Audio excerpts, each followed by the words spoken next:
desde Bogotá. Carlita, ¿pueden poner ahí quiénes, de dónde están conectados? Sí, está Cristian Galvis, buenas noches a todos. Cristian Galvis, buenas noches, desde Bogotá, Colombia. Y bueno, está Manuel Espinosa, pero no ha dicho desde dónde, pero si lo pueden compartir, sería bueno para saludarlos también. En el chat de Zoom, por favor. Manuel es de Perú, Sí. nuestro capítulo. ¿Cómo está? Mucho gusto. Pero Cristian Galvis es de Bogotá. Manuel Espinosa, ¿cómo estás? Mirta, ya estamos al aire en el Facebook, por favor. Ok, ya, entonces ya comenzaremos. Buenas noches a todos. La International Coaching Federation, ICF, este año cumple 25 años. Es la organización líder a nivel mundial sin fines de lucro dedicada a promover la profesión del coaching dentro de los más altos estándares éticos y de calidad. La ICF reúne en el momento a más de 38.000 coaches en 146 países. Mi nombre es Mirta Cunza, directora de Capacitación y Desarrollo de la ICF Capítulo Perú, y les doy la más cordial bienvenida a este webinar que esta noche nos congrega, teniendo de ponente al coach internacional Juan Vera, con el tema Coaching para transformar el poder y la política.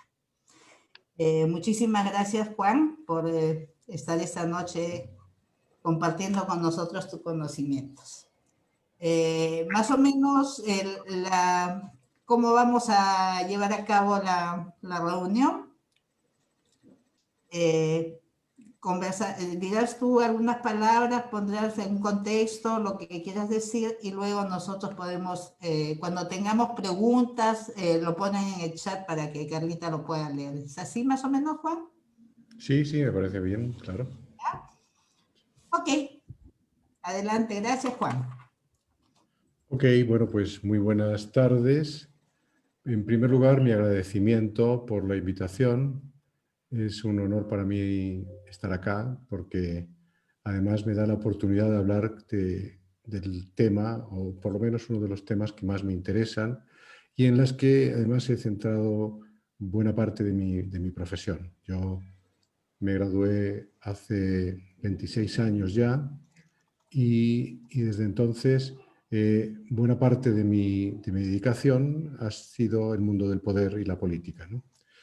Hablar de eso es algo que me interesa, que me gusta y que además me parece importante en momentos como el que estamos. No podemos dejar de mencionar el contexto en el que vivimos y especialmente pues me congratula el que haya sido posible tener esta conversación con la ICF de Perú. Lo hablamos hace ya algún tiempo, pero bueno, pues hubo un instante en que parecía que se iba a suspender, pero estupendo que no haya sido así, ¿no?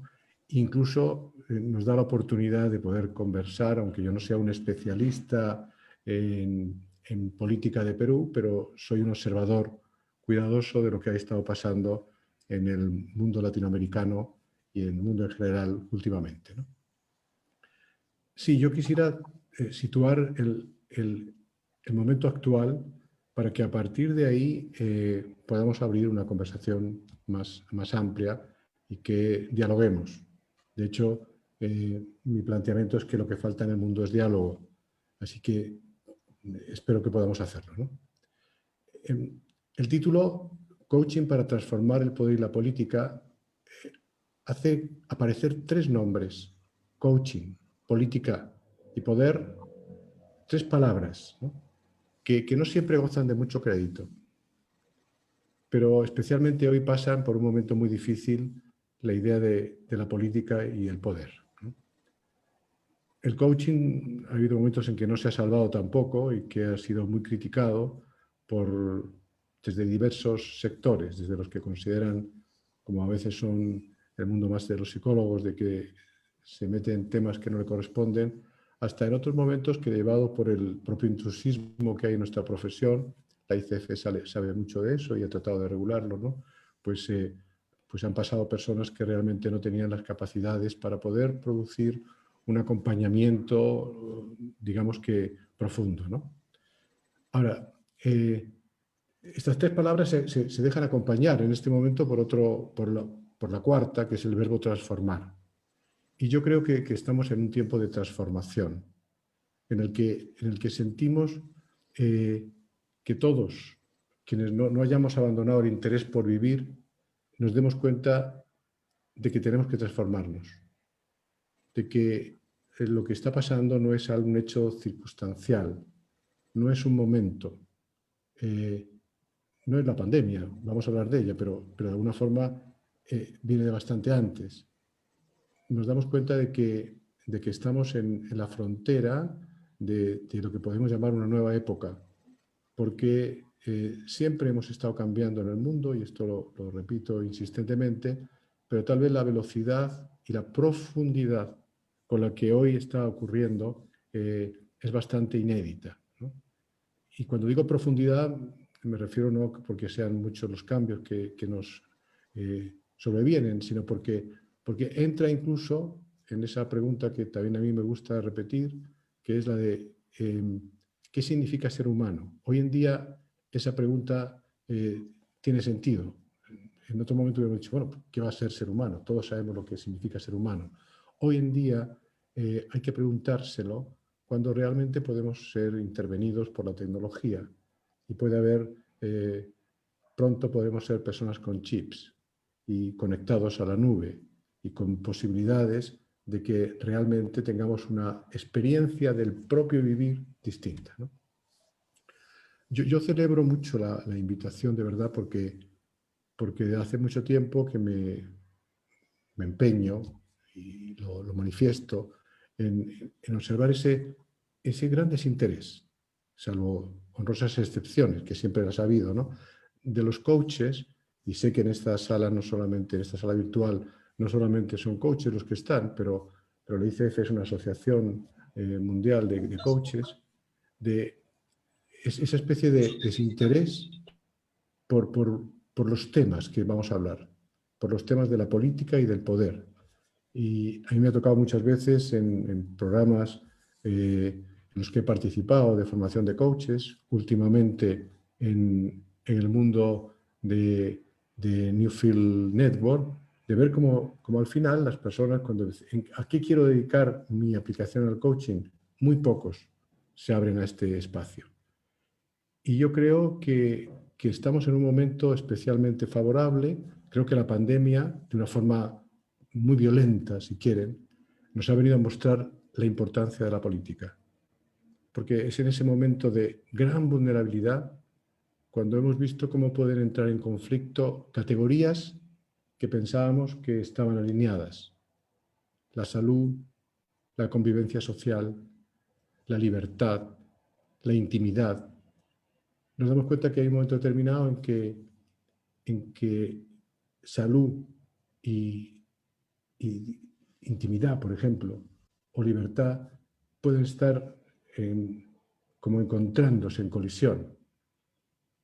En el barrio en el que yo vivo, en Santiago, pues de pronto aparecen grandes carteles que te dicen: esté tranquilo, en los próximos días instalaremos 600 cámaras más. Y esto es como para decir, estamos en una sociedad en la que podemos hablar. De hecho, algunos autores hablan de la sociedad de la vigilancia.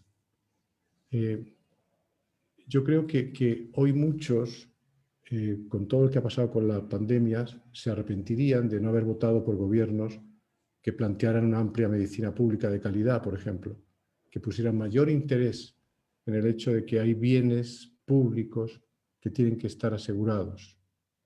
Bien, pero quiero entrar en qué pensamos nosotros cuando pensamos en coaching, en la política y el poder.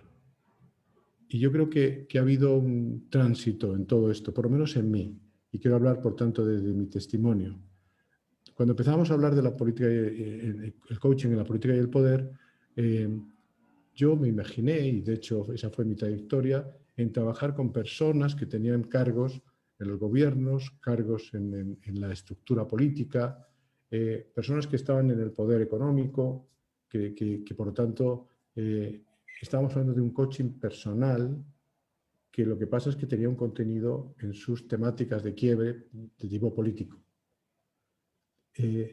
Empezamos a hablar después de que esto se transfería a equipos, ¿no? A esos grupos de personas que de alguna forma estaban relacionados con la política y el poder.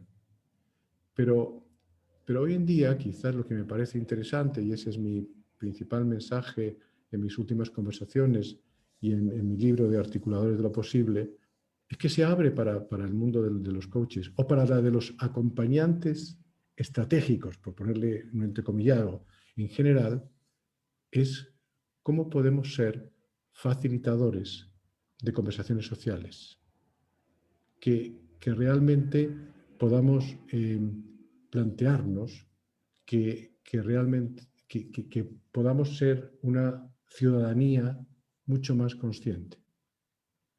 Es decir, hoy yo más que pensarme en la oficina de un ministro haciéndole coaching, experiencias que he tenido en varias ocasiones, hoy pienso en una plaza y en grupos de personas que hablan de cómo vivir juntos, de quiénes somos, de qué queremos para nuestro país, para nuestra comunidad. ¿Y por qué? ¿Por qué lo veo así? Bueno, porque en todo el mundo aparecen dos cosas. Una es la insatisfacción de situaciones de dominación. Es decir, hemos vivido muchas veces el ejercicio del poder de la fuerza, del poder de la dominación. Y esto es algo que no es nuevo, esto ocurrió durante toda la historia de la humanidad, ¿no? Y de alguna forma ocurría esta insatisfacción porque se vulneran los derechos. Pero hoy, en el momento en el que hablamos, hay también una insatisfacción por la incapacidad de gobernar y de cumplir las promesas. Y estamos hablando dentro del contexto de la democracia. Es decir, hay una cierta incapacidad de la democracia. Y esto empieza a producir un movimiento. Quizá el nombre se lo dieron en mi país cuando el 15 de mayo del 2012 se produjo en la Puerta del Sol un movimiento que duró después semanas y que llamamos el movimiento de la indignación, ¿no? Los indignados. Indignarse es la respuesta que el ser humano da en defensa de la dignidad. Es decir, porque siente que le han quitado su dignidad. Cuando sentimos mancillada nuestra dignidad. Ahora, lo importante es qué viene después de la indignación. ¿Qué oportunidad nos abre? Porque la indignación en sí mismo muestra que sí nos importa el impacto de la política, que estamos en desacuerdo. En Madrid el título era "No nos representa". Ahora, eso no significa en sí repudiar la política. Para mí, desde el punto de vista, cuando hay la manifestación de la ciudadanía, es porque se empieza a ser consciente de que la política es importante, que nos afecta. Porque si lo que hacemos es desvincularnos de la política, empieza a ocurrir algo preocupante. Y es que va a ser difícil transformarla. Disculpen. Porque ahí podríamos hacernos la pregunta: ¿podemos transformar lo que no amamos? Y la historia de la gestión del cambio te viene a decir que es muy difícil transformar profundamente lo que no amamos. Sí podemos dominarlo, sí podemos acallarlo, pero después regresa.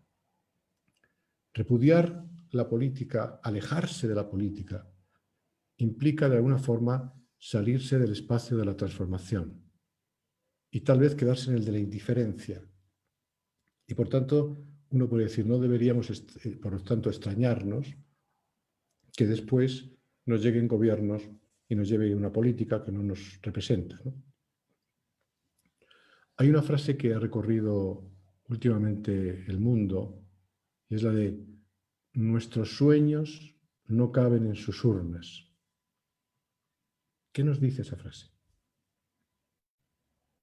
Es como está diciendo que no creemos en esa democracia que nos convoca a estas urnas de boca estrecha, en la que no es posible soñar, en las que su contenido solo da espacio, solo deja entrar a quienes están dispuestos a hacer promesas para ocupar el poder y perpetuarse en él, bien sea de una forma personal o de una forma partidaria.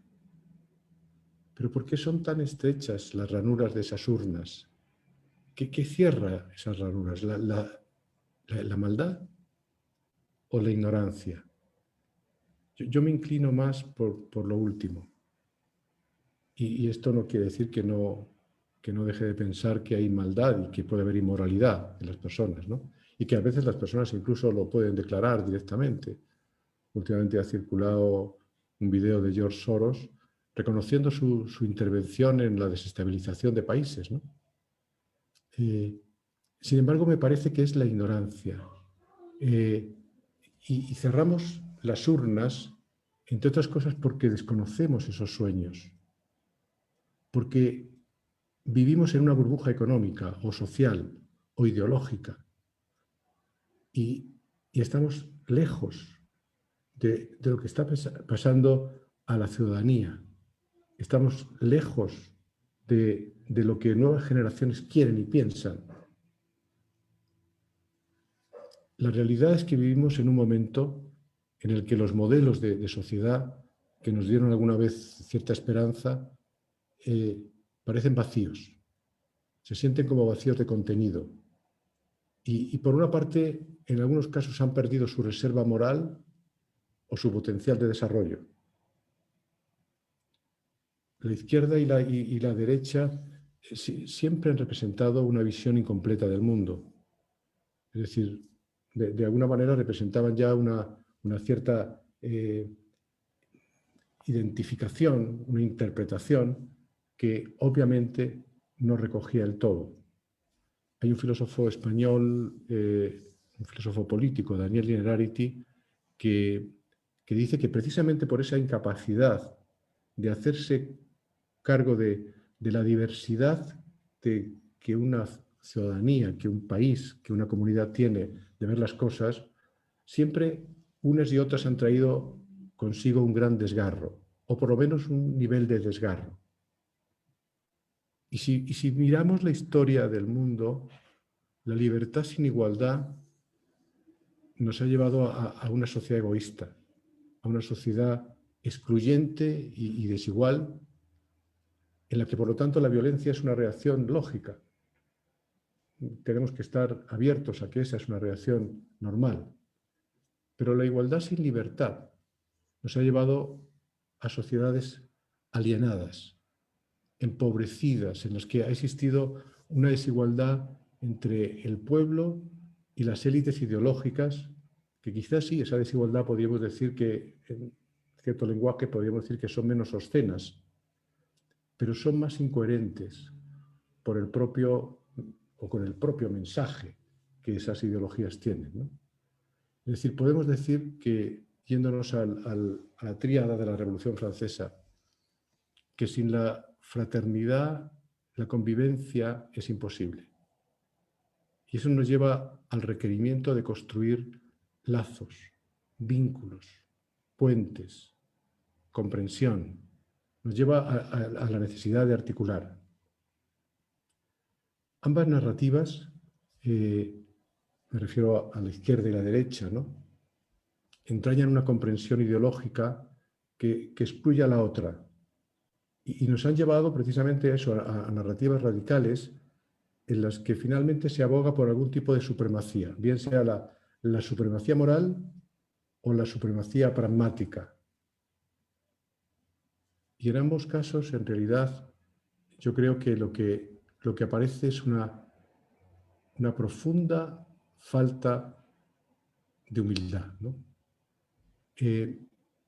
Por lo tanto, diría con todo esto que en lo que voy avanzando, digo, fíjense que si este es parte del problema, aquellos que nos hemos preocupado del mundo de las conversaciones, tenemos una suerte de espacio, porque lo que haría falta sería cómo generamos conversaciones en las que haya mayor humildad, esta puede parecer una palabra casi como medio religiosa, ¿no? Pero yo creo profundamente que la falta de humildad está haciéndonos pagar un precio muy alto.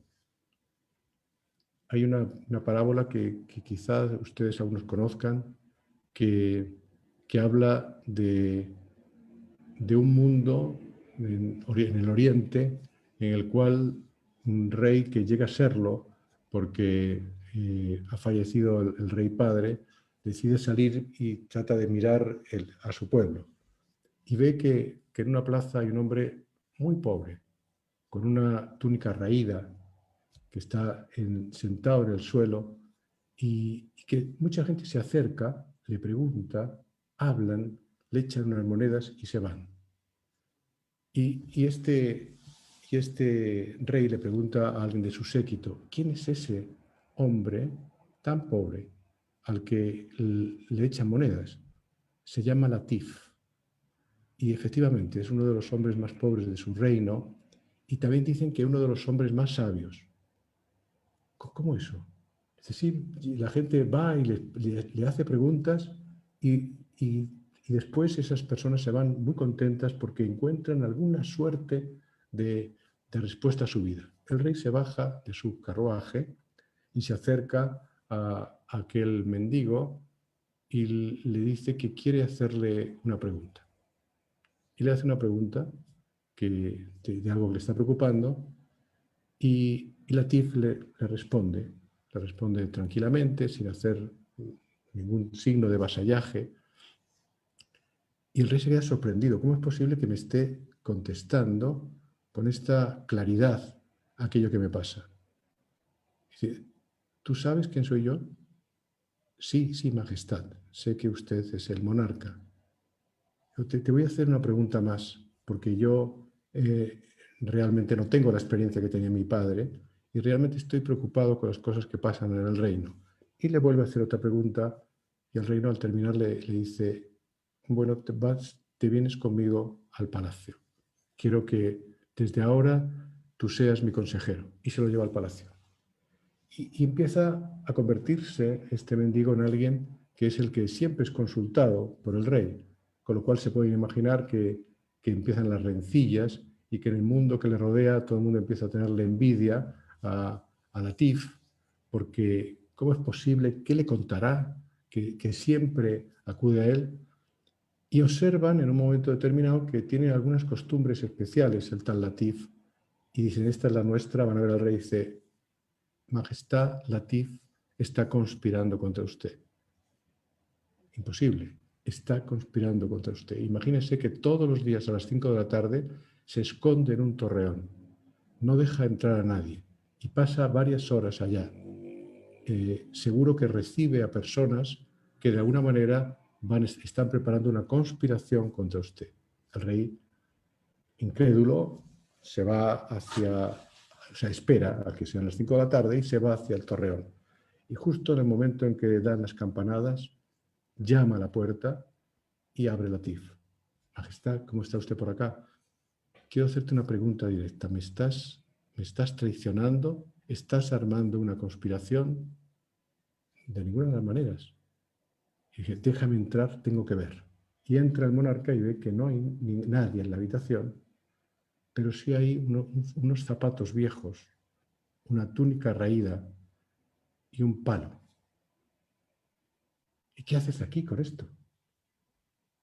Usted me ha dado tanto poder, puedo vivir tan bien, que tengo mi vida resuelta, la de todos mis parientes. Incluso ayudo a muchos amigos. Tengo tanta posibilidad de influir que tengo que recordar quién soy.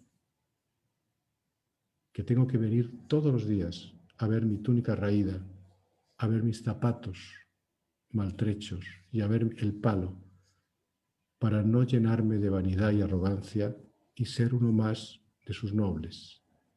Porque en ese momento lo más probable es que haga mal uso del poder. Esta parábola nos habla de que ciertamente cuando llegamos al poder se pueden producir grandes transformaciones en las personas y que es bueno no olvidarnos de nuestros orígenes. Tener en cuenta que la primera expresión de la humildad es el diálogo. Y esto para mí es importante y creo que también para quienes acompañamos, insisto, y para los coaches. Es decir, la genuina disposición al diálogo. ¿Qué falta en el mundo en el que estamos observando? ¿Qué falta en las clases políticas? ¿Qué falta en el mundo del poder? Diálogo.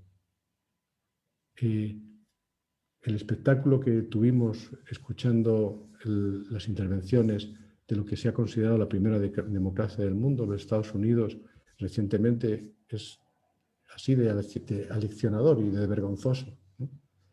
El diálogo significa algo distinto. Te escucho desde mi corazón para entender por qué piensas lo que piensas, aunque yo no esté de acuerdo con ese pensar.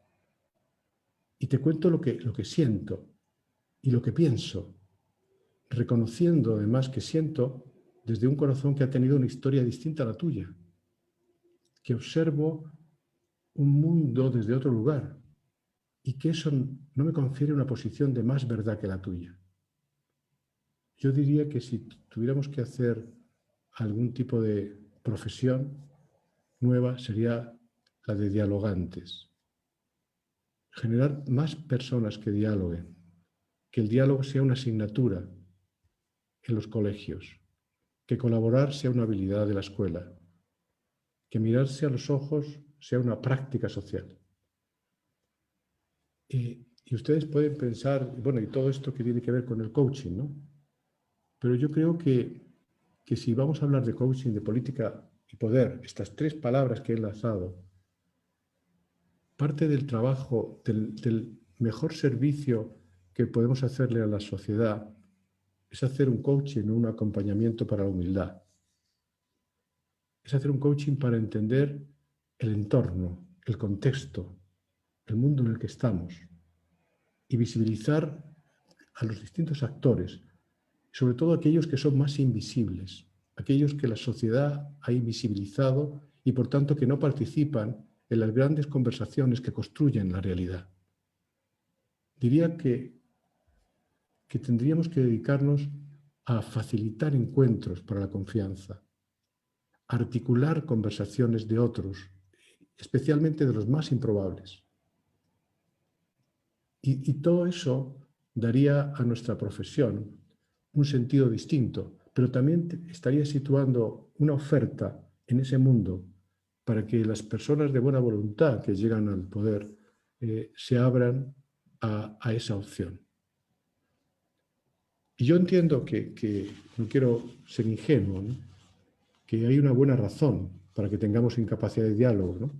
Y es porque vivimos una profunda crisis de desconfianza. El abuso en todas sus formas ha estado y está presente en nuestra sociedad. Colusiones, abuso moral, abuso institucional. Yo vivo en un país que tiene el prestigio de las últimas 2 décadas de haber tenido un desarrollo económico especial y, sin embargo, el abuso ha estado presente. Las colusiones entre empresas, el abuso moral de las iglesias, el abuso de las instituciones, la falta de escucha, esta sensación que tenemos de que una vez que se ha votado nos dejan de escuchar, la pérdida de los pilares institucionales. Hoy casi nadie cree en muchas de las instituciones y eso hace muy difícil el poder vivir en sociedad. Es decir, en todo esto nos encontramos con un conflicto entre el poder y la política. Por una parte, a veces vivimos una política sin poder, es decir, gobiernos que no pueden llevar a cabo sus planes porque no encuentran los apoyos que necesitan para hacerlo o que no saben llevar adelante sus planes. Pero a la vez vemos un poder sin política, que no se hace cargo de que la política tiene que ver con el arte de convivir y que eso implica cercanía, implica inclusión. Entonces es verdad que hay motivos para que realmente tengamos una cierta desconfianza, pero si hay algo que hacer en este mundo, si nos planteamos ¿y qué hacemos ante estas situaciones? ¿Cómo recuperamos esa posibilidad de encontrarnos en el diálogo, de generar una cultura del encuentro en vez de jugar el juego de las polarizaciones, ¿no? Hoy vivimos un colapso de la democracia y esto lo vemos porque no es casual, no es un tema de Chile, ni de Perú, ni de Argentina, ni de México. Es un problema que está relacionado con muchos países. Si vamos a Europa, nadie se esperaba que pudiera pasar lo que había pasado en España o en Francia y los chalecos amarillos, que se produjera la ruptura del Reino Unido con la Comunidad Europea. Estamos viviendo un mundo de diálogos rotos. Y los jóvenes nos lo hacen notar. Y fíjense que hay muchos datos. Yo he comentado varias veces que en el último gobierno de la presidenta Bachelet estuve trabajando con la Agencia de la Calidad de Educación en Chile y fui coach de sus directivos, pero además participé en muchos de sus procesos. Y las encuestas, hechas incluso por organismos internacionales, te vienen diciendo que los jóvenes entre 14 y 18 años no consideran que la democracia sea la panacea. Es decir, si uno preguntara o preguntas del tipo de ¿considera usted que la democracia es la mejor forma de gobierno por antonomasia? El 57% dice que no. No dice con esto que sea la peor tampoco. Lo que dice es que no se atrevería a plantearlo de esa forma. También vamos viendo junto con eso de que la falta de gobernabilidad hace que los jóvenes empiecen a pensar que ¿y esto es la mejor forma de gobierno? La incapacidad de cumplir las promesas. Todos estos conflictos valóricos no resueltos, como les decía, la libertad, la seguridad, la salud, la intimidad, todo esto, empiezan a plantear una situación que a mí me parece preocupante, que me parece al que hay que prestar mucha atención y que debería llevarnos a que poder, política y coaching o acompañamiento, diálogo, todo esto empezar a converger en una posibilidad de que ayudásemos a un proceso en el que realmente podamos volver a tener la posibilidad de vivir juntos, aunque estemos en desacuerdo. En consecuencia, la indignación, todo esto que hemos visto, tomar la calle, el que la calle ponga la agenda, pueda cambiar un gobierno, es una actitud que cuando miramos el mundo desde este enfoque no es tan ilógico. Y sin embargo yo pienso que la protesta a la que doy total legitimidad es una forma efímera del planteamiento político. Con eso no estamos resolviendo las situaciones. Enfadarse con alguien es relativamente fácil, ¿no? Es verdad que uno ve esa sensación de la solidaridad en las plazas. Todo el mundo que estuvo en las manifestaciones en Chile, en eso que se llamó el estallido social, hablaba de ese aire de volver a sentir como una especie de la revolución de la juventud. Pero las explosiones sin estructura se agotan pronto. Falta articular después.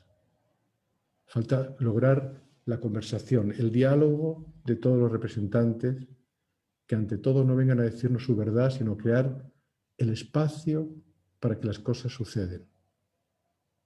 Yo creo que estamos en un auténtico crepúsculo de las ideologías, pero sin embargo de un momento del emerger del diálogo, a pesar de todos los signos de radicalización que vivimos. Yo en ese sentido escuché con atención el discurso de su nuevo presidente, de Sagasti, ¿no? Me he preocupado de leer algo sobre su pasado y reconozco que me produjo una cierta tranquilidad, ¿no? No solo porque terminara leyendo un poema de César Vallejo. Yo creo que la gente que es capaz de leer poesía tiene un alma distinta, ¿no? Sino porque me pareció que había un espíritu de encuentro. Y eso es lo que yo creo que en este momento necesitamos. Y eso es lo que yo creo que de alguna forma los que acompañamos podemos tender a hacer. Porque desde el principio de su aparición, la gran política, la política que se escribe con mayúscula, es encuentro. Es el encuentro en la plaza pública. Y digo también todo esto porque es más fácil comprender y es más fácil articular para aquellos que a lo largo de su vida han ido moviéndose del lugar en el que estaban. Es decir, parece un mérito el poder decir, yo no cambié nunca mi forma de pensar. Yo siempre he sido de esta forma de ver el mundo.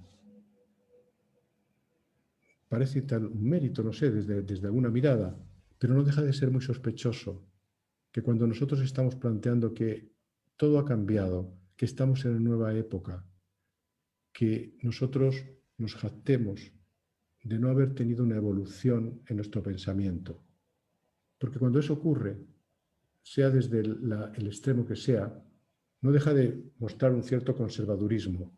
No fuimos capaces de empezar a replantearnos qué sociedad es en la que queremos estar. Y volviendo a esa democracia amenazada, que por cierto está amenazada más desde dentro que desde fuera. No hay nadie que esté desde fuera planteando vamos a acabar con las democracias. Es desde dentro porque hay una falta de seguidores entusiastas, ¿no? Porque gente que diga, me interesa. Esa falta lo que hace es que crea el espacio para el populismo. Y es un populismo que aparece con todas las tendencias. No es solo de una línea, es de cualquiera de las dos líneas. Y en el fondo, cuando veamos, ¿y por qué? Es porque falta política.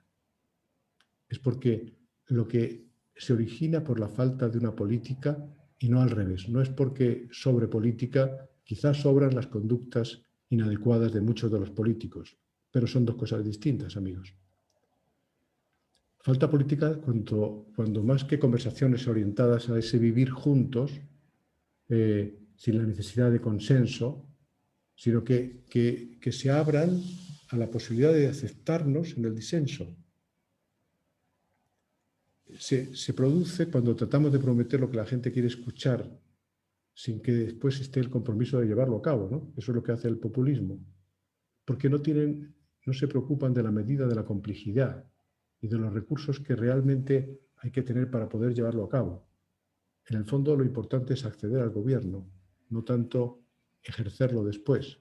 Ya nos encargaremos de tratar de mantenerlo para siempre. Y el problema es que esa aversión creciente a lo que hemos tipificado como el escenario de una democracia incumplidora puede llevarnos a hacernos presa, a hacernos esclavos de promesas sin fondo que nos lleguen y que después nadie se va a hacer cargo de ellas. O diremos que la responsabilidad es de este sistema complejo, ¿no? Para mí siempre la política tiene que ver con la gestión de la realidad.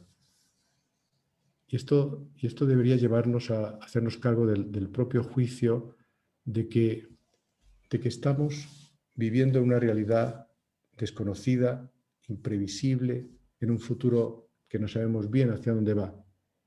Entonces, si fuésemos consistentes con esta idea, con esta realidad que es tan compleja, yo digo, deberíamos dejar de lado, dejar en el suelo como maletas viejas, las viejas formas de la política y sentarnos alrededor de una mesa y sentarnos en una plaza y preguntarnos qué realidad tenemos ante nosotros, aunque no nos guste esa realidad. ¿Qué es lo que está emergiendo? ¿Qué es lo que se está configurando de cara al futuro? ¿Cómo es esto que llamábamos pueblo, élites, propiedad, representatividad? Fíjense, por ejemplo, que cuando hablamos nosotros estamos en Chile a portas de todo un proceso constituyente.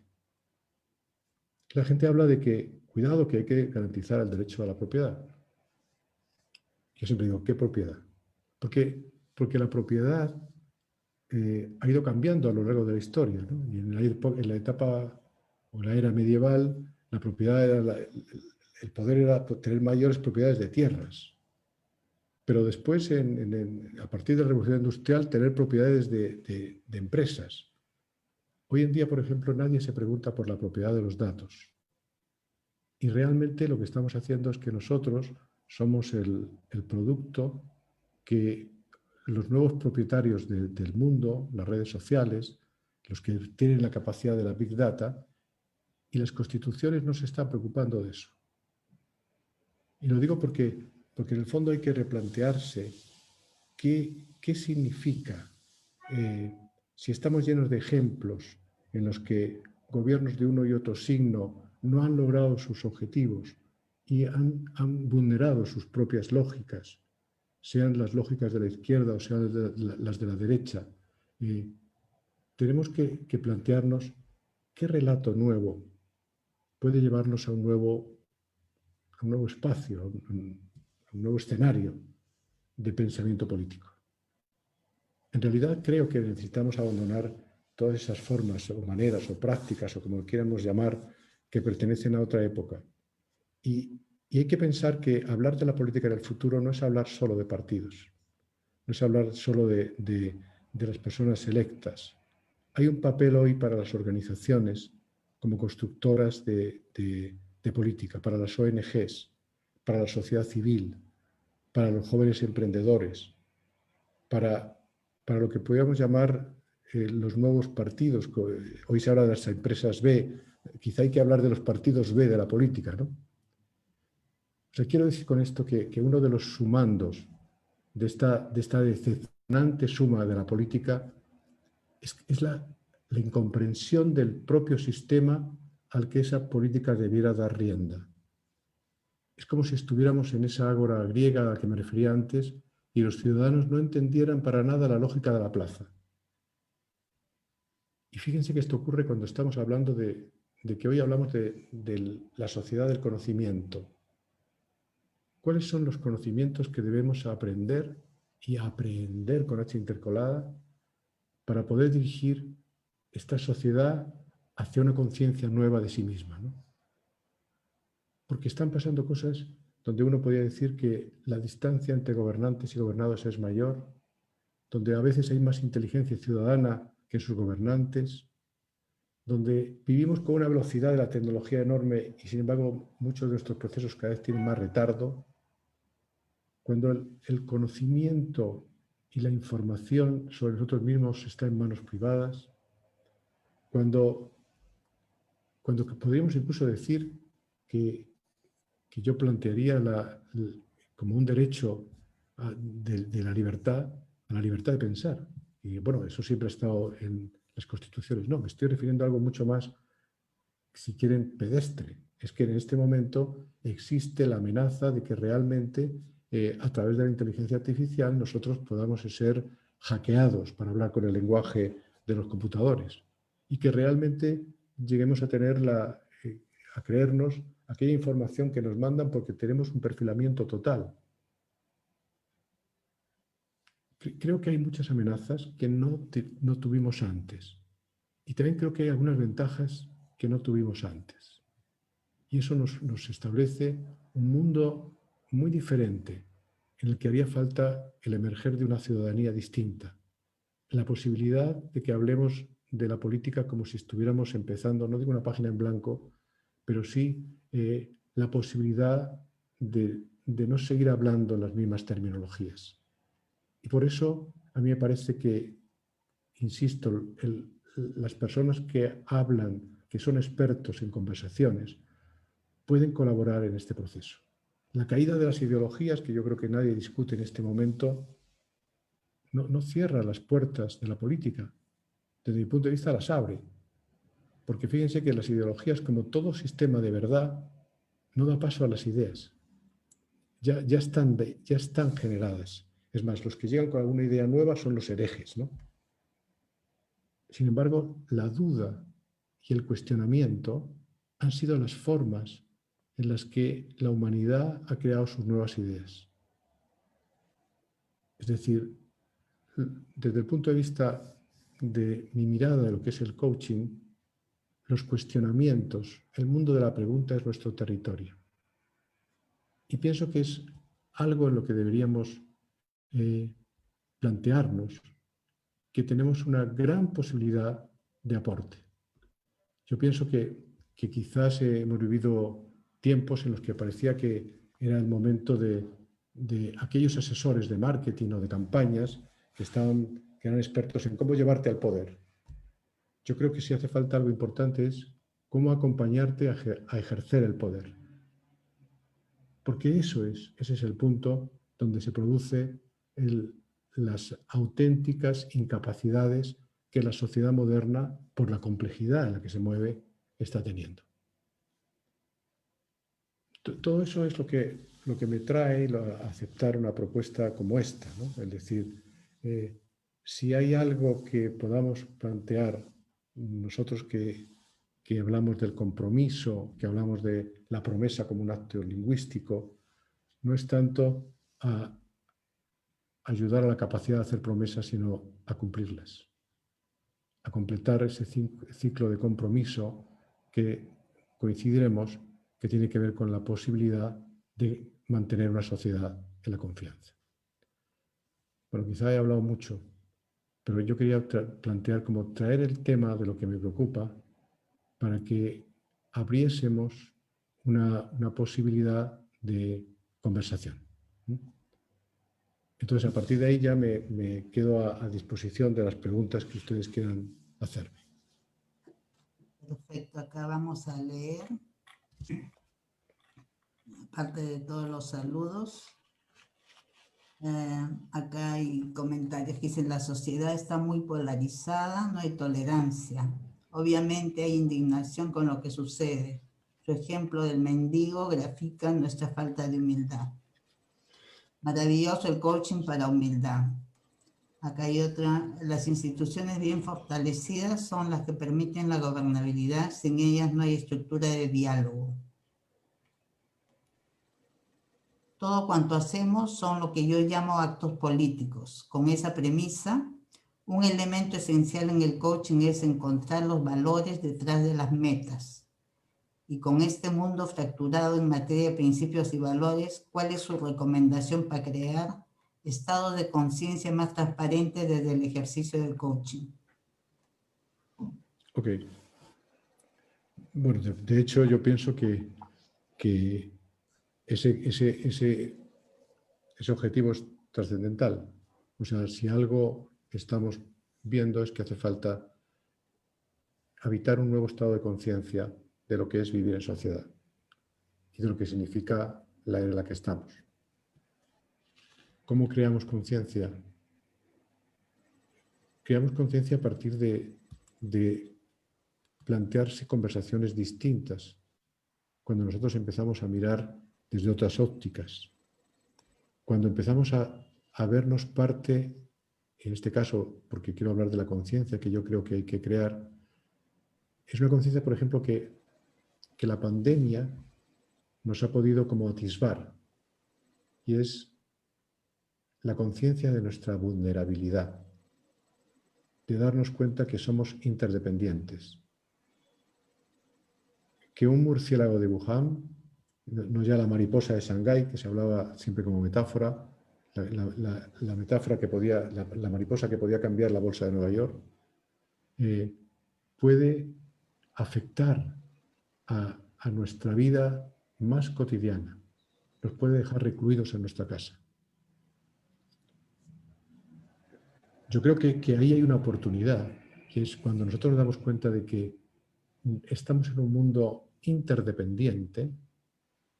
Esa interdependencia, si no la saltamos por alto, porque podemos no aprender nada con la pandemia, o sea, yo tampoco quiero decir cuánto hemos aprendido. Digo, creo que podemos aprender de darnos cuenta de que estamos obligados a conversar. No tiene sentido que nosotros veamos que podemos tener amenazas globales y que demos soluciones locales. Se produce una necesidad mayor de conversaciones, digamos, globales que no están relacionados con lo que ha sido hasta ahora la multilateralidad, ¿no? Que tenían otro planteamiento. Y por tanto, decir, se abre un espacio que yo creo que empieza a calar en algunas personas, que se empiezan a dar cuenta de que tenemos que pasar a un diálogo distinto. Y para eso la única posibilidad es la de que aparezcan las personas, es la de que tengamos conversaciones en las que no hablemos desde los roles, ni hablemos desde el conflicto mismo que nos tiene aprisionados, porque ante el conflicto lo más probable es que cada uno quiera resolver desde el punto de vista que lo ve. Pero cuando nos acercamos a diagnósticos, que es distinto de conflictos, y logramos que en ellos aparezcan el ser humano que hay detrás de nosotros, ahí empieza a existir la posibilidad de que pueda existir un mayor acercamiento a la interdependencia. El momento que en el mundo se haga cargo, el ser humano se haga cargo de esa interdependencia, de que no nos salvamos solos. Fíjense que hay frases que han estado muchas veces presentes, especialmente en el mundo de la educación, cuando se plantea esta idea de que no nos salvamos solo, nadie salva a nadie, nos salvamos en comunidad. Y esa posibilidad de tener un acercamiento, aunque haya sido de una forma tan drástica y terrible, puede ser que sean aspectos que nos lleven a entender que tenemos que empezar a construir una forma de relación entre nosotros distinta a la que hemos hecho. Y ya no digo un nosotros con nuestros vecinos o nuestros amigos o los ciudadanos de nuestro país, sino que estamos hablando de un nosotros que a veces supera unas barreras que, como han visto, los virus no ven fronteras. Pero hay otras amenazas, como pueden ser las propias de la naturaleza, que tampoco encuentran fronteras, ¿no? Entonces digo, sí creo, y eso significa, como tantas veces hemos hablado, de que cuando yo cambio la conversación y cuando yo cambio el desde dónde tengo la conversación, aspecto central, no es lo mismo que yo tenga la conversación desde el cargo que ostento a que lo tenga desde el ser humano que soy. Y cuando yo cambio la conversación, puedo cambiar sus resultados. Y en todo eso se van produciendo cambios más importantes que llamamos cambios de conciencia y que en este momento diría, ¿qué tengo que cuidar? Ese verbo me parece central, porque a lo largo de la historia la gente ha contestado cosas distintas. ¿Qué tengo que cuidar? Y hoy ya mucha gente dice el planeta. Ese ya es un nivel de conciencia distinto. A decir, mi situación económica, o el bien de mi familia, o la independencia de mi país. ¿Qué tenemos que cuidar cuando vemos el mundo que estamos viendo? Si nos abriésemos a preguntas diferentes, estaríamos cambiando nuestras respuestas, ¿no? Hay una lámina que yo pongo frecuentemente en mis talleres que habla de que cuando nosotros cambiamos nuestras respuestas, producimos evolución, pero cuando cambiamos nuestras preguntas, producimos revolución. Entendiendo la revolución como ese dar un cambio drástico a aquello a lo que nos estamos acercando. Porque la propia pregunta nos lleva al reencuadre de la realidad a la que estamos mirando. Perfecto. Mira, acá hay un comentario. Hay temas que trascienden una actitud dialogante individual cuando hay estructuras políticas reales con sus propios objetivos y sus prácticas manipulatorias. Acá Cecilia, Juan, ¿qué experiencia nos puedes contar de tu participación en el gobierno de Bachelet? ¿Cómo viviste eso con los políticos y líderes y cómo lo viviste con los colegas coaches?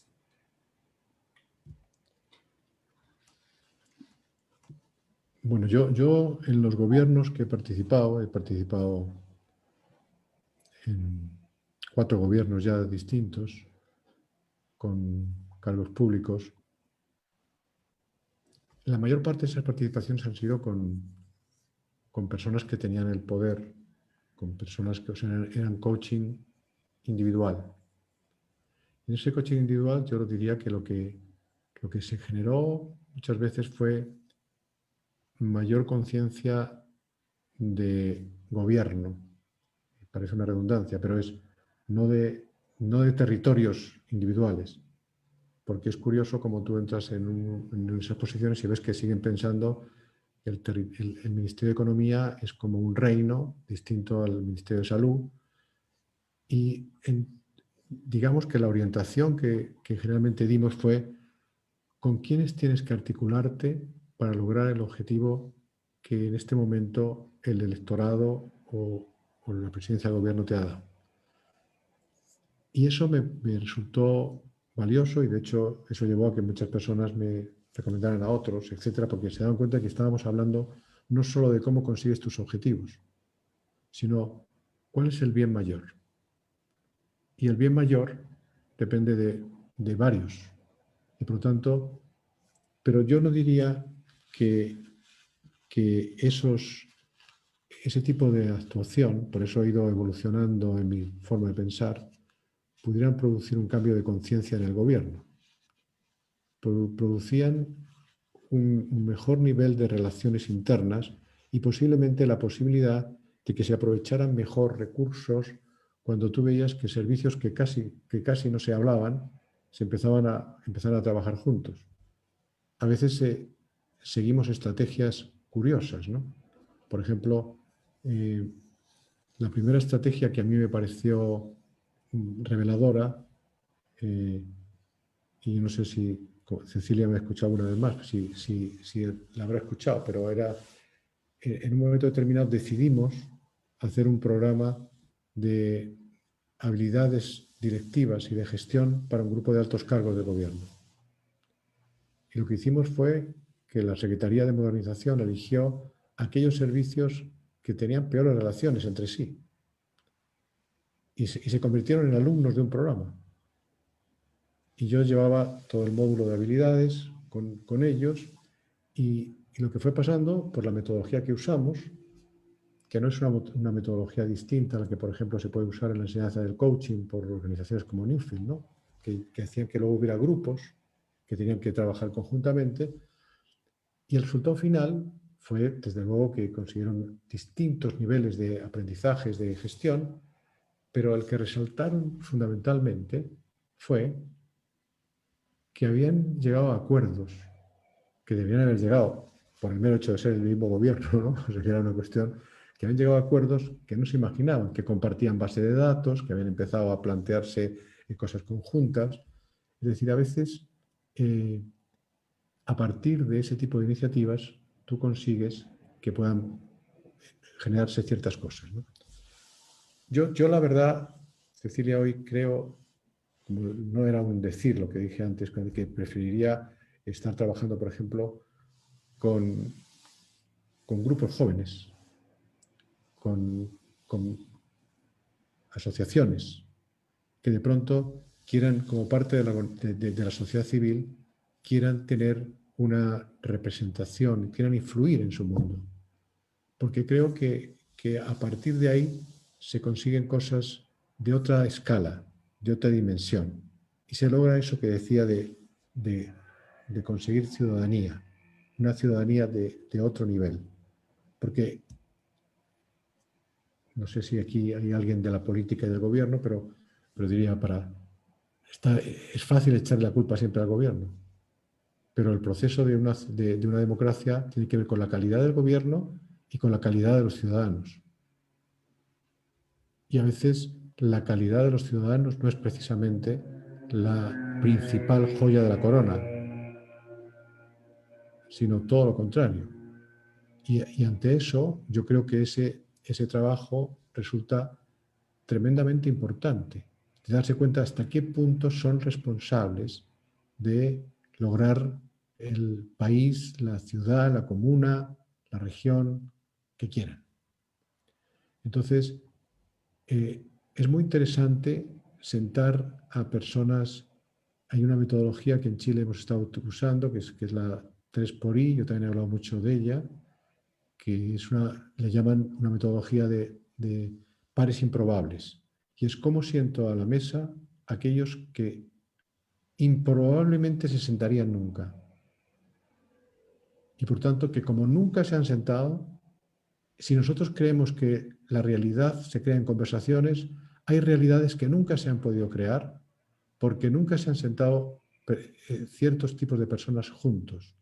Y cuando las juntas y sigues algún tipo de metodología donde haces que antes que el conflicto aparezca la persona y el rol no sea lo que me tenga unido a esa conversación, se producen acercamientos sorprendentes. Claro, hay muchas veces que, ¿con qué choca esto? Con un cierto sentido eficientista, ¿no? No, hay que lograr esto ya, cuanto antes, vayamos al grano. Y cuando vamos al grano vamos con la misma herramienta con la que hemos estado siempre. Si vamos al grano entendido de esa forma, es muy probable que lo único que hagamos sea herirnos con nuestra propia herramienta. En este caso lo que se plantea es ¿cómo nos encontramos? ¿Cómo logramos encontrarnos para poder de ahí empezar a trabajar de otra forma, ¿no? Acá dice Juan, ¿están las democracias en riesgo? Y otra pregunta acá, ¿cuál crees que es el impacto que puede tener la educación en la política y qué reformas en este tiempo sugerirías para estos sistemas educativos viejos? Yo creo que es que a mí no me gusta ser alarmista porque yo soy optimista casi genético, ¿no? Pero de alguna manera sí creo que la democracia tiene un riesgo, por lo menos la democracia como la hemos entendido hasta ahora. Porque fíjense que si no hablamos de esto con una cierta claridad, podemos caer en algo que para un joven puede ser normal, que es decir, bueno, pero si tenemos esto, que vamos a votar todo en este momento. Digamos qué hay que hacer y entonces votamos. Y estamos en una democracia súper directa. Esto suena como, esto sí es representativo. Pero se dan cuenta de que faltaría debate, de que estaríamos planteando una forma de gobierno sin conversaciones, sin debate, con elecciones por preguntas en donde tenemos una absoluta asimetría de información. Entonces tenemos el riesgo de que de pronto, llevados por una especie de fiebre de representatividad directa, digamos, vamos a tener referéndum todos los fines de semana. Y vamos a votar en nuestro barrio, en nuestra comuna, en nuestra provincia, y así. Y resulta de que eso puede hacer que entremos en una suerte de situación muy manipulable. A partir de el que hace la pregunta tiene otras posibilidades. Cuando no tenemos toda la información, podemos llegar a buscar, a tomar decisiones que seguramente nos gustan, pero que no tenemos la menor idea del costo que tienen y de las consecuencias indeseadas que pueden tener. Entonces, creo que estamos en ese momento en el que se puede pasar a otro tipo de radicalismo de representatividad que nos lleve a perder el diálogo. Por eso la palabra que traigo siempre es diálogo, la posibilidad de hablar sobre los temas. Y creo que existe riesgo. Y sobre todo si existe riesgo porque en mi generación, para todos nosotros, la democracia era una panacea. Queríamos salir de la dictadura para vivir en una democracia. Mayo del 68 en París fue como la maravilla de las maravillas.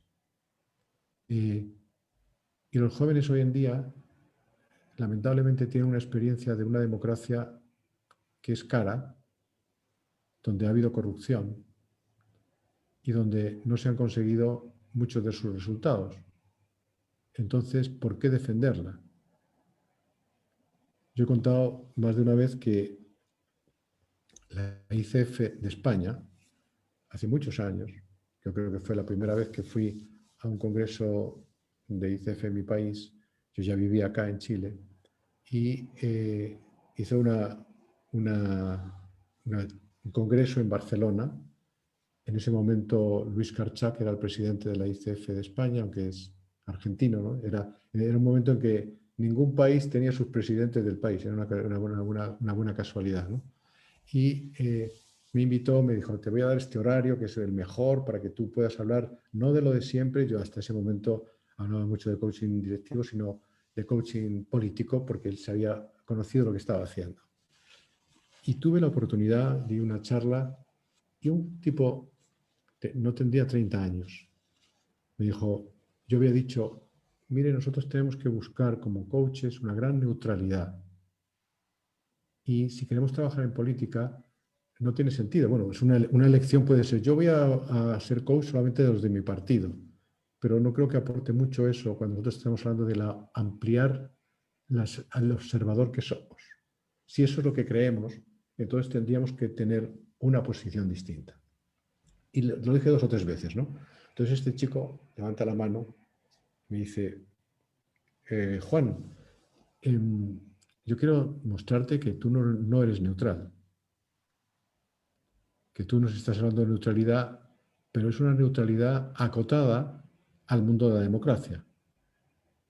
Claro, tú dices que seamos neutrales entre la derecha, el centro y la izquierda, y que ustedes puedan colaborar en un mejor diálogo, pero en un momento, y en todo el contexto de lo que tú hablas, estás hablando de eso, ¿cierto? Y, sí, cierto. O sea, dije, lo que pensé por dentro, este chico tiene madera de coach, ¿eh? Me acaba de joder hablando mal, pero de alguna forma me hizo esa pregunta. Y dice, claro, pero yo lo que quiero decir es que nosotros tenemos la democracia más cara del mundo. Porque España tiene el Parlamento Central, tiene 17 autonomías, la mayor parte de ellas con Parlamento, tiene los parlamentarios gallegos, los vascos, los catalanes, los andaluces, pum, pum, pum, pum, pum, pum.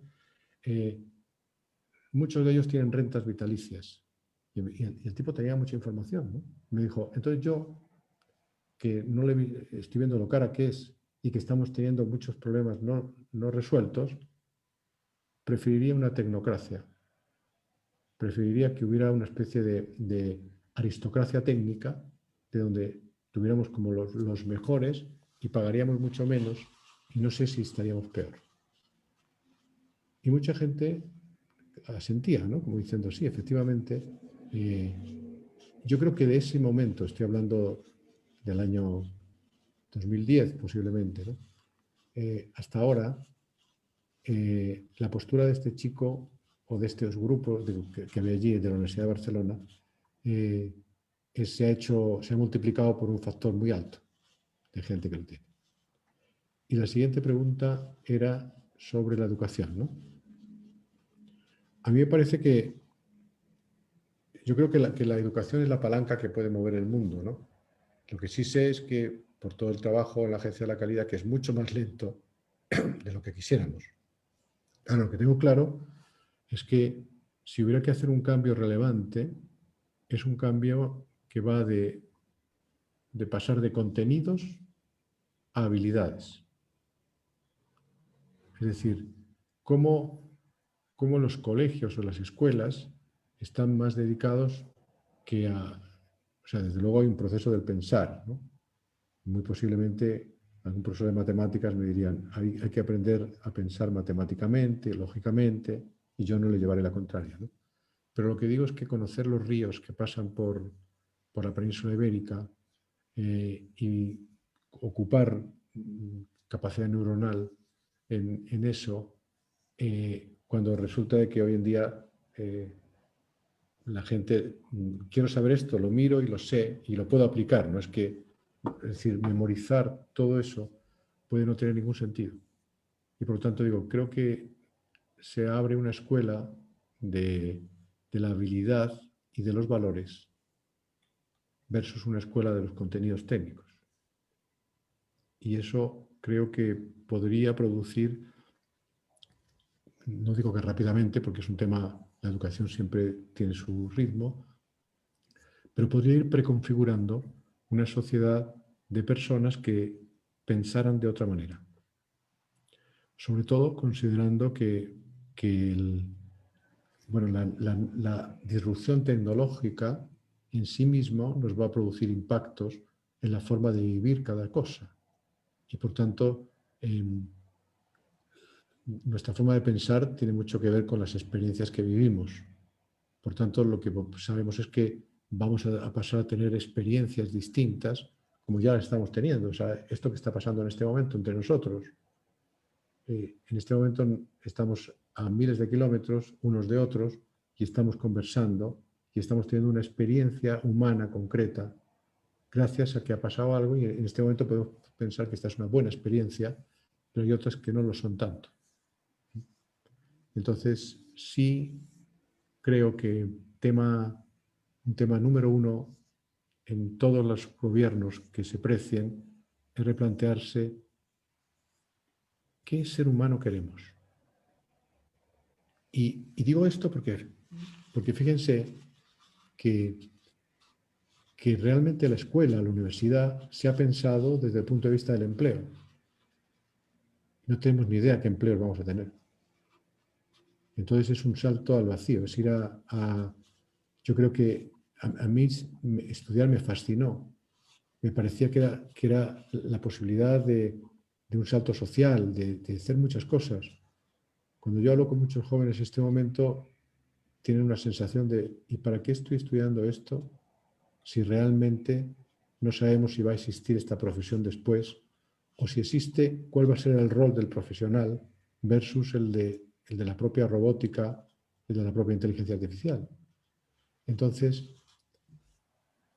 es como decir, por eso digo que es una revolución importante, porque yo he partido de contenidos y habilidades, pero me iría antes, diría, y todo esto a partir de considerar que no sé si es el empleo lo que va a mover el mundo, y por tanto, más que educarme para ser un buen profesional, es educarme para ser un buen ser humano, para poder vivir, para saber vivir en un mundo donde no vamos a tener certezas, donde vamos a tener que permanentemente... yo me planteaba una frase de veces, porque una coach compañera una vez tenía que dar una conferencia y me dijo, ¿cómo planteas esto? Y me salió algo que después nos gustó a los dos, que yo dije, la única forma de vivir en un mundo líquido que vamos a seguir teniendo es ser sólido. Porque si nos hacemos líquidos, nos diluimos en el propio líquido.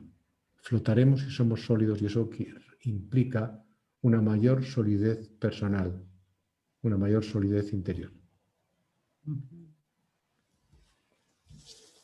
Acá hay como 3, 4 preguntas y serán las últimas porque estamos aprovechando de tu tiempo. Estás con 2 horas más, ¿no? Sí, sí, van a ser las 11 de la noche en un momento. A ver, Acá a las 9. Acá terminamos. Acá dice, a ver, Nicolau dice, ¿consideras que estamos asistiendo al final de las utopías, al sueño de una sociedad futura perfectamente organizada en función del bien individual y colectivo?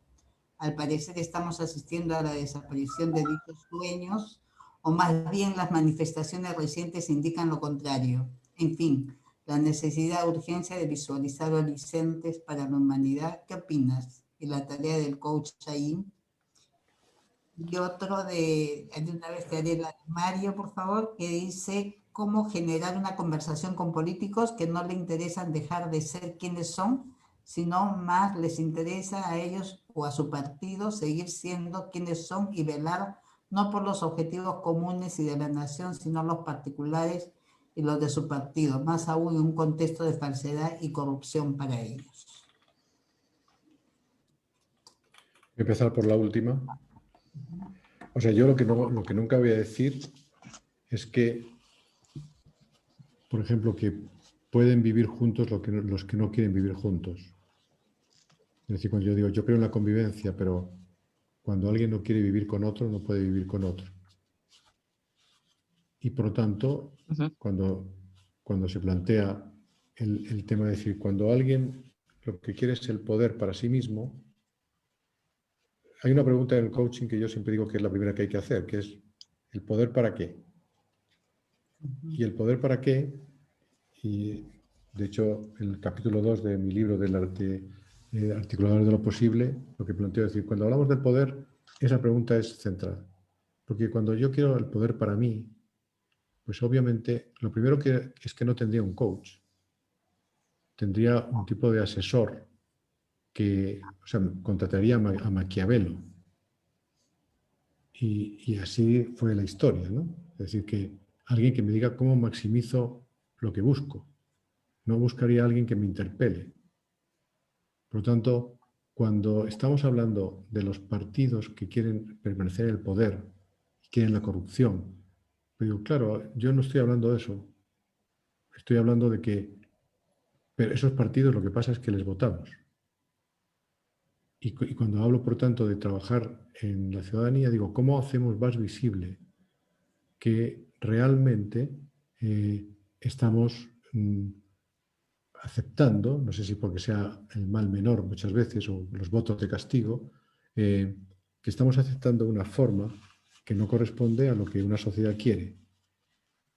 Yo pongo más énfasis en qué es lo que queremos al hecho de plantearme que vamos a hacer un arte de magia con la gente que no quiere conversar con los otros directamente. Hay una diferencia entre la gente que no conversa, lo que yo llamo pares improbables, con aquellos que directamente no quieren conversar. Hay una diferencia entre cuando yo digo, bueno, vamos a sentar en este momento a los gendarmes y a los reclusos. Bueno, no conversan porque tienen roles distintos, pero podríamos armar una conversación entre ellos que llegara a alguna cuestión determinada, pero es muy distinto decir, no, vamos a sentar juntos a los que quieren que a mí me vaya mal con los que quieren que a ellos les vaya mal.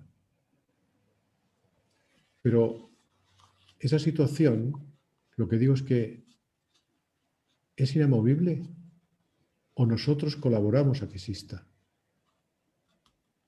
¿En qué medida no colaboramos a la existencia de otras opciones, de otras plataformas? Y lo que sí creo es que estamos en un mundo donde van a surgir plataformas distintas. Posiblemente hayamos visto varios ejemplos de cómo partidos inexistentes a los 2 años tenían representación parlamentaria. En mi país, por ejemplo, ha habido 2 o 3 casos que nadie se puede imaginar.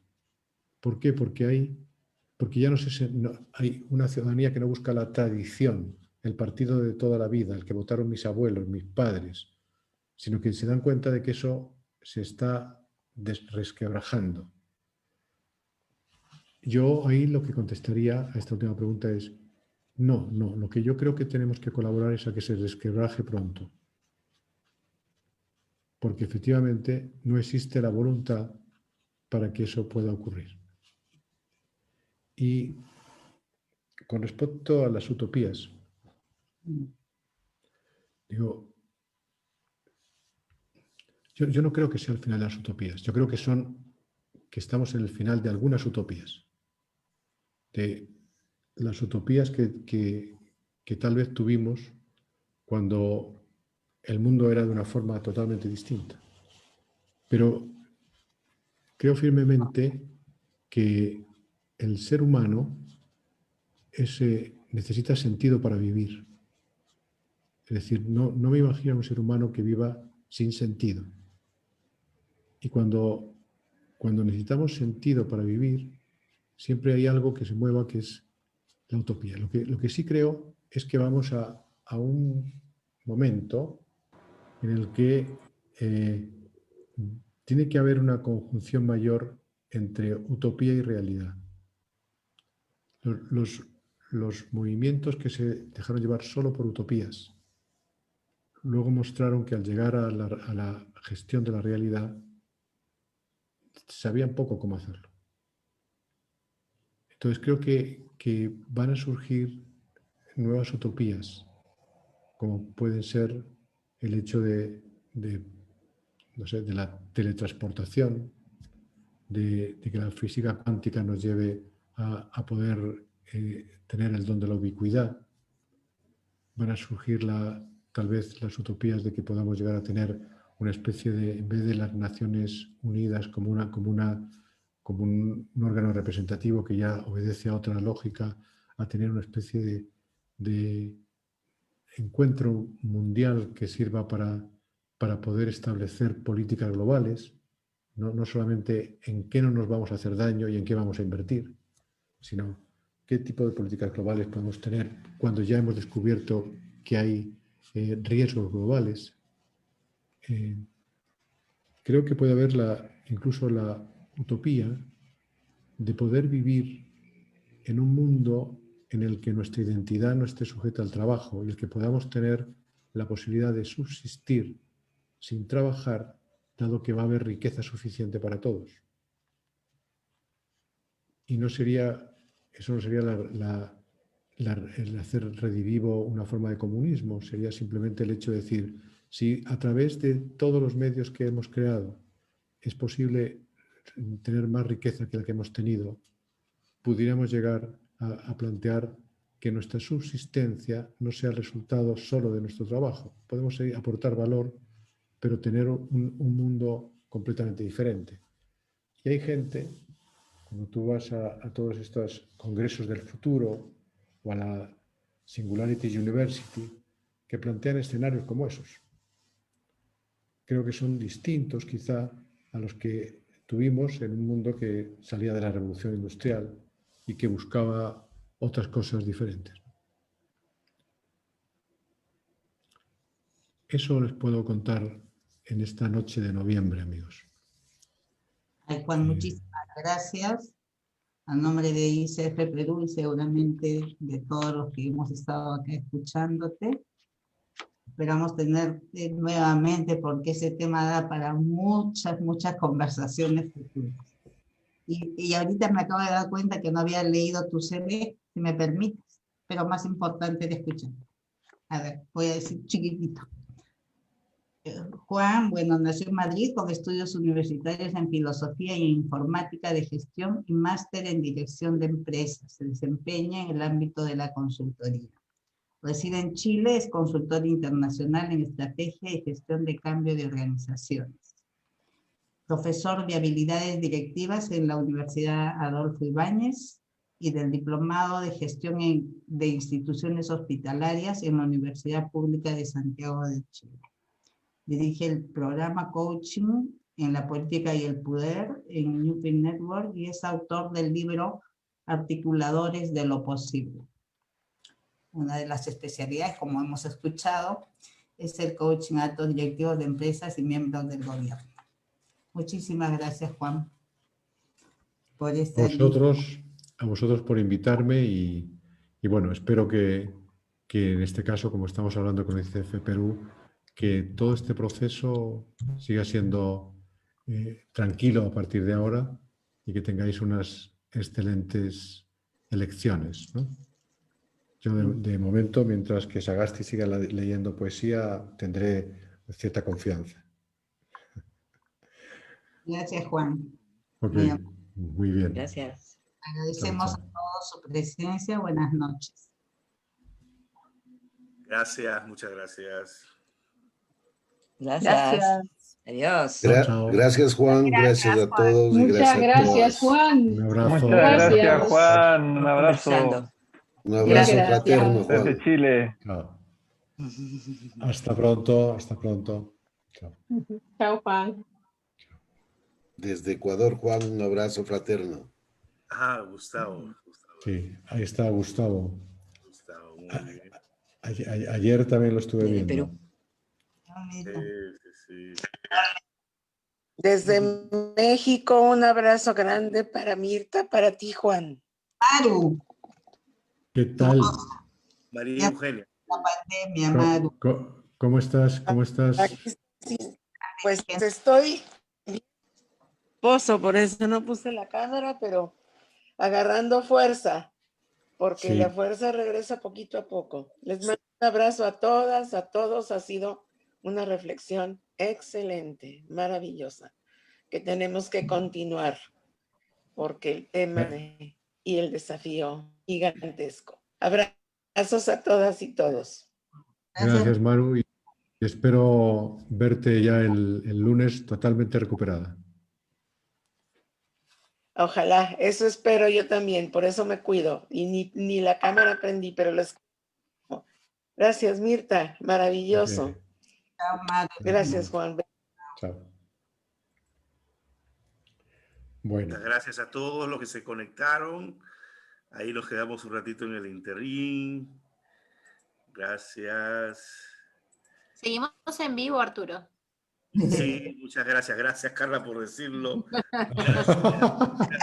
Chau a todos los que nos están viendo. Uy, sí, gracias, Carla. Qué bueno tenerte, ¿ah?